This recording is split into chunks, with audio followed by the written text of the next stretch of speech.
Hello, Cherry Hill friends. I have some important news to share with you this week, and it's been a while since I've spoken to you about the current condition of the coronavirus and how it affects our life together here at Cherry Hill Church.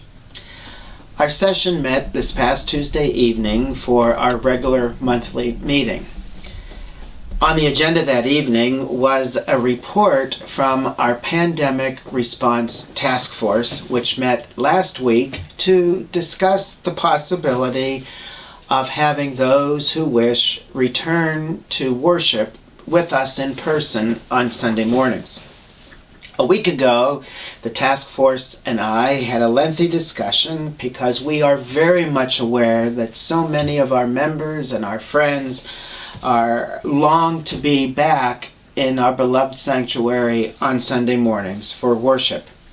And as both your pastor and as a preacher, I also long to see all of you again as well, to hear your voices joined together in song, to hear your laughter, to just simply feel the warmth of your friendship. I miss that more than you can possibly imagine. Last week, the task force agreed to propose to the session that we make an attempt to have those who wish begin attending worship possibly on Sunday, November 22nd, with several guidelines and precautions in place. Last week, I composed a letter to inform the congregation of the date and of all the guidelines and precautions. The letter is ready to go.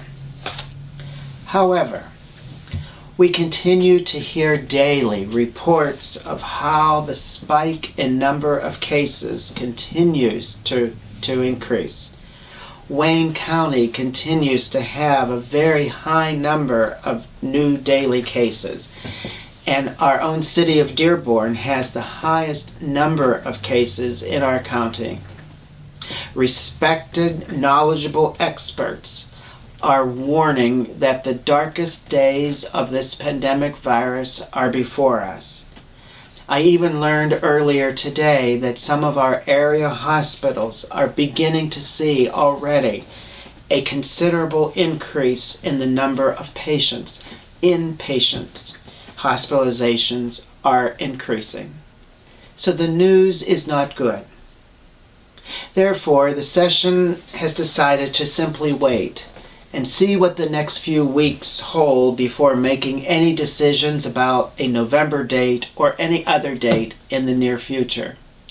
We simply do not feel, with what we are hearing, we do not feel that it is responsible to be returning to in-person worship just yet. I know this is disappointing news to you and to me as well. I know that there are other churches in our community that have returned to in-person worship. However, based on the age of our congregation, we believe that the most responsible approach at this time is one of caution, care, and simply waiting. You may be interested to know that there are 73 churches and 2 fellowship groups in the Presbyterian of Detroit. And at the current time, less than 10 of those congregations have returned to any kind of in-person worship. I learned that in one church in our area, not Presbyterian, that has returned to in-person worship, 14 cases of the virus were contracted by persons attending that church. Churches continue to be places where the virus spreads easily. We simply don't want to take any chance in that happening here. Over the past 8 months, you have been a most supportive, patient, and understanding congregation. So may I simply ask that you continue to be patient and understanding and supportive for just a little while longer.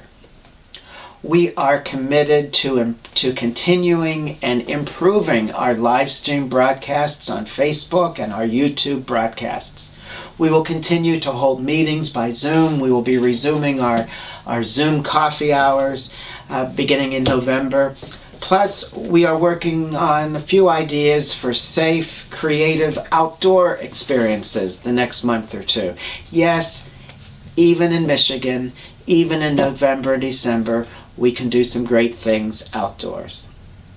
Like I said, I was truly hoping to share a different message with you this week, but as someone once said, life is what happens when you've made other plans. And please know that even in this time when we're not together physically in the building, the ministry of this church continues. We have been extending the ministry of our church beyond our walls over the past few months, and you're going to be hearing in the not too distant future some new opportunities, how you can be engaged in mission and in ministry.